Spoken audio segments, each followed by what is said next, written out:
I've got a problem, David. Yeah. I suppose it might be one seriously simple. But why does it have to happen? Is this all a manifestation of positive and negative, good and evil?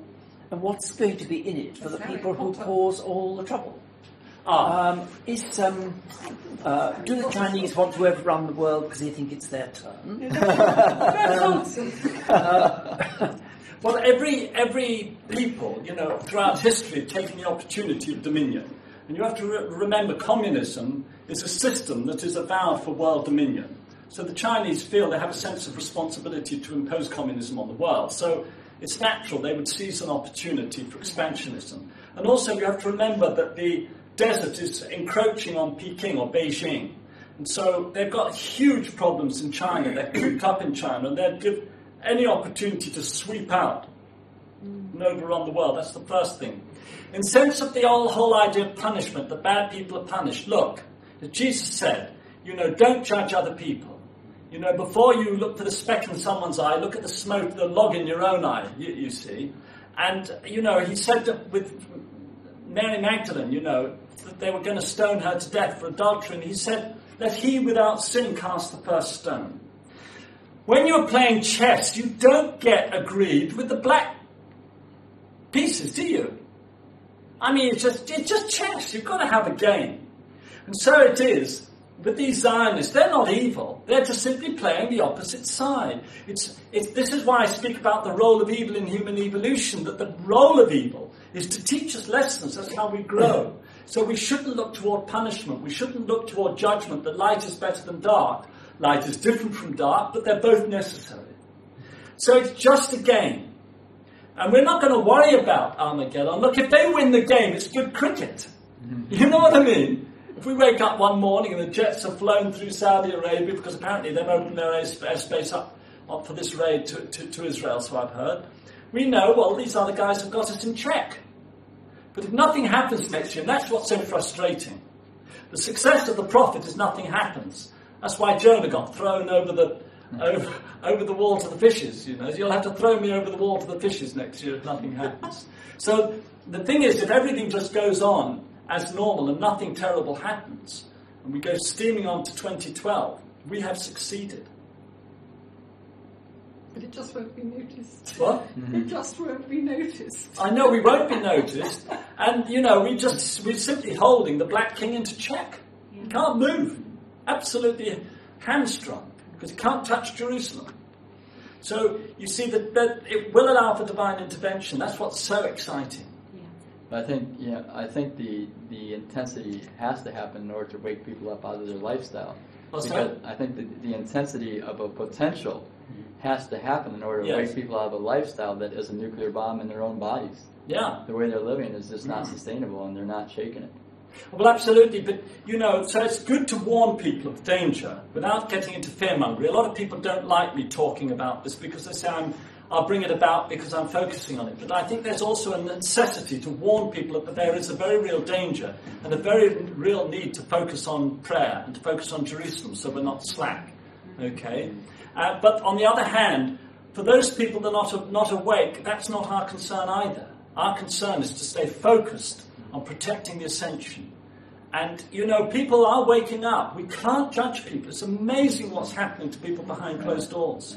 Look at Avatar, that movie, how that shifted consciousness, giving people an understanding of why we need to learn the lesson, that war is unnecessary, that, part of the reason why these wars happen, why the Zionists organize these wars, is because we need to learn.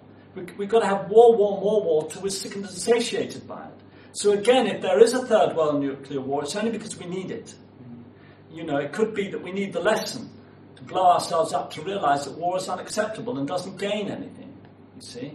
So whatever the lesson, so long as we do our best, then the best outcome will occur. Yeah, I don't know if you knew this, you might know this already, but this part about World War II, I've done a lot of research on that. And actually, there's a movement called euthanasia. Yes. And euthanasia was the idea that the elites had these special genes that were the most valuable genes. And so their idea is in order to save the world, they had to get rid of the lesser gene pools, and Margaret Sanger was a big part of this, and she started abortions and stuff like that. Anyway, so she wanted to get rid. Rockefellers were in on this, and the elites at that time had a big belief in this. And so Hitler came along as somebody who was an instrument to make this happen. He had the white race, the blue eye, blonde hair thing. And so they saw him as a way to create this euthanasia idea where they get rid of the lesser gene pools, which was the black, which was the poor, and I suppose throw the Jews in there. All these people. To save the world, because they thought that their genes would save the world because they were the elite. So they did support Hitler, and they actually had to make a law in the United States to prevent American companies from trading with Hitler through this Fabian corporation. And the funny thing was that they were trading with Hitler. It was Rockefeller Company that gave him the power to power his planes. It was, I don't know, all these other companies. But they couldn't pull any money out of Germany. So why were they giving money to Germany when they couldn't make any profit out of it? But they still did. And actually there's stories of pilots who were flying over Germany, and they were told not to bomb certain buildings because those were the buildings of the elite. The certain factories and stuff like that. And the person who was the head of this euthanasia group, by the way, was George Bush's grandfather. And that got out actually in the last election.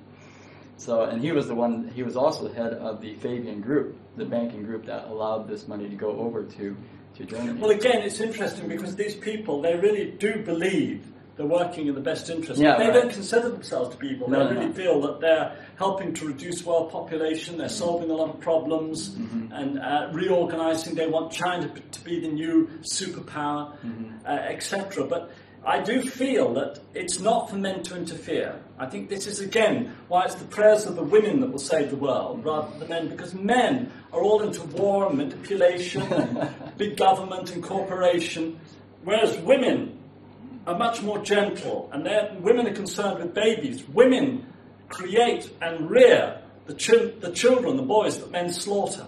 You see, so it's much more in the interests of women to protect the creativity, protect the creation. And I think that's the magic. We're going to see the power of women, because it's the women who are into the prayer.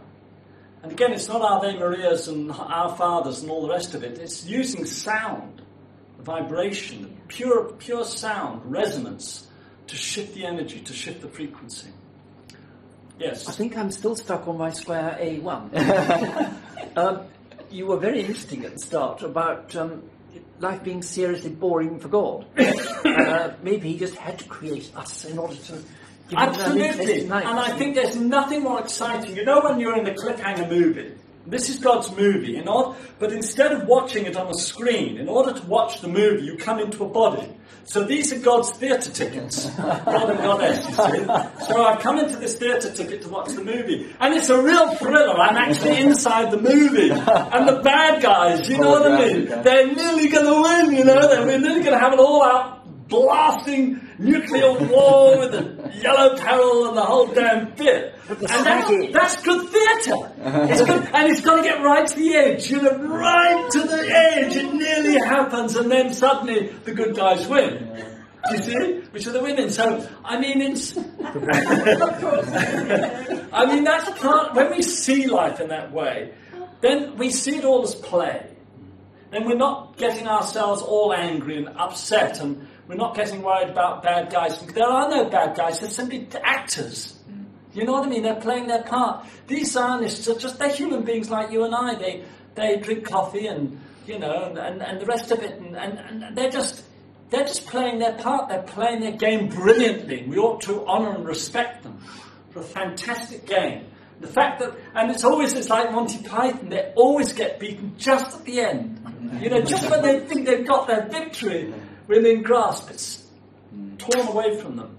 But look, we have these comparisons with this game which requires two players, chess, and this other game, cricket, which requires 22 players. But you see, it all ends in happy drinks and a good show chats afterwards.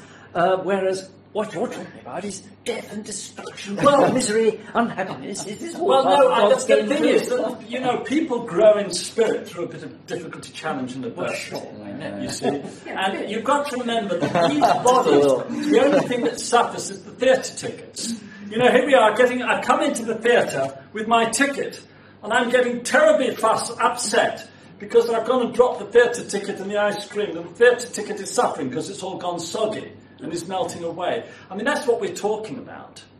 I mean, this is just, good heavens, it's just a computer program. I mean, if you're playing PlayStation, and all these people are being zapped and blown up inside the computer program, it's just a game. So it's no more serious than that. So I know it's difficult when we're right in the middle of it, but it's all just part of a drama unfolding. It's just theatre. It feels terribly real, but it's just a dream. You know how you wake up from a dream? It's been a real sizzler of a nightmare. Don't get those. But then you wake up, it's like, it's no big deal, is it? You always wake up. Well, the same with us. When we die, we just wake up from the dream. Well, So it doesn't really matter. speaking of dreams, I was given this lecture in 2002, and I was actually just kind of going on impulse about it, and I didn't really know why I was given Can you it. come and speak here? Because Okay. it's good. Everyone can hear you. Okay. When I started giving my lecture in 2002, I was just kind of going on impulse. I felt like this is the right thing I should do, and I should do it. But I didn't really know where it was going. And then I had this dream, and it kind of answered that question, because the dream was very brief, and I saw that it was basically the right hand of God had fallen. I think it was actually a voice said, "The right hand of God has fallen." I understood this was it. God was tired of humanity's indulgences and stuff like that. And I saw a few years down the road, I don't know exactly what it is, but it was about this time actually. And I saw that there was going to be something that was going to happen, that everybody on the earth was going to basically be shook into the point where they were at a pause, and they really had to take a deep consideration. And then I saw that mankind had a choice, and they either had the choice to embrace love and peace, or they had a choice to embrace the other side. And then I saw for a split second that mankind embraced the other side, and I saw the violence spread up everywhere, especially up through Africa. And let's look up above the earth, going up through Africa, up into Europe. And I mean, I just saw it for an instant, and you talk about it being a game, but I mean, I was glad I only saw it for a second, because it was the most terrifying sight I've ever seen in my life. And I woke up, my heart was beating, I knew I'd see something real, and I knew I had the reason I was giving these lectures, because to try to wake people up. So. Well, the thing is that since 2002, again, there's the shift in consciousness, and that's why it's very important for us to get this information out, because Jerusalem, when you see Jerusalem, it's like on the tip of Africa, isn't it? You've got Africa down there, and you can see the energy coming up into Europe from Africa, really from the Middle East, sweeping in like so. And that's what you're seeing in your dream, and that's the route the Chinese would take, is sweeping up through the Middle East and up into Europe. And again, if that's the lesson we need, but the point is that we've now got the opportunity in our hands to actually avert that disaster by a simple step of simply focus our attention, our prayer, our affirmation on Jerusalem.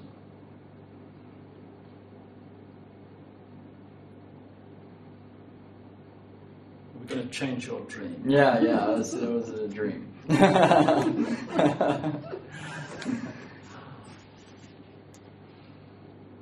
Bless you, Daniel. Thank you for your contribution. Yeah. Beautiful brother. Well, thank you for bringing this up, because I'm a little afraid to bring that stuff up, because it's pretty heavy stuff. Oh yeah, people are really freak. Yeah, they do. So I admire your courage in bringing it up, because I can actually stop doing it. I was bringing up the heavy stuff before, and I thought, man, it's just making people afraid. So.